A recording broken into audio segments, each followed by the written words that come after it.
This podcast is intended for informational purposes only and should not be considered or interpreted as legal or professional advice. Hi everyone, welcome to another episode of Mika Minutes. I'm your host, Mika Domingo.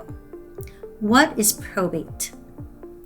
You or someone you know may have lost a loved one and have to deal with the aftermath of determining what happens to their property.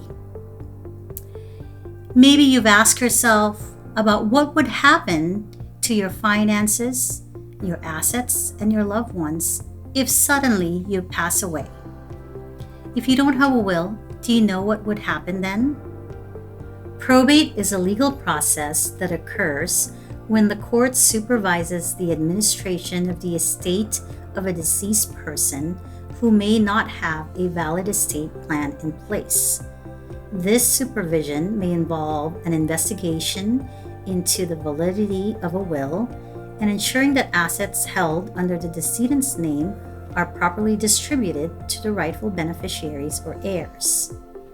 Before I talk about the probate process in further detail, I want to go over some vocabulary that you'll commonly find when dealing with a probate matter. When someone has passed away and their property is subject to the probate process, we refer to that person as the decedent. The process of probate will involve handling their estate, which includes all real and personal property under their name at the time of death. The term real property refers to any house, land, building that the decedent owned.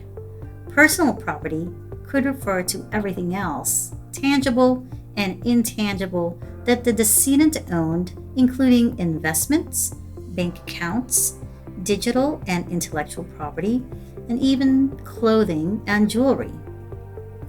To help you remember the difference between real property and personal property, real property is anything that is permanently fixed to a location. Personal property is not attached to a location and can be moved around. The term intestate refers to someone who has died without a will. The opposite of this would be if someone died testate or with a valid will. An administrator is someone the court appoints to manage the estate of a person who dies without a will. They may also be called personal representative. In most cases, it is common to see a family member, like a surviving spouse, sibling, or adult child of the decedent, be appointed as the administrator of the decedent's estate. If someone died with a valid will, they would have named an executor, who is designated to carry out the instructions of a will and administer the estate. Someone who died testate would have likely named beneficiaries. These are individuals or entities specifically designated to inherit assets from their estate. Someone who died intestate would have heirs under the laws of intestacy. These heirs are entitled by law to inherit assets from the decedent's estate. Let's use a theoretical fictional example to help you understand what a probate case might look like. Let's say that your father's brother, Uncle Rick, passed away. Rick owned a few bank accounts, several cars, and numerous other real estate properties all over California.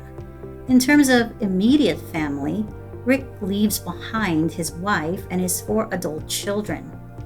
He never executed a will or a trust, which means that he died intestate. Rick's family would have to probate the estate. If the house was only under Rick's name, the house would go to probate. If it was under his and his wife's name in joint tenancy with right of survivorship, by operation of law, the house passes to the wife. As to the bank accounts and other assets, if any were under Rick's name only, those would likely be subject to probate. In the next few episodes of Mika Minutes, I will be explaining probate in further detail, listing what steps are taken and what documents need to be filed during this process. I will also be explaining what other alternatives to probate are available. Stay tuned.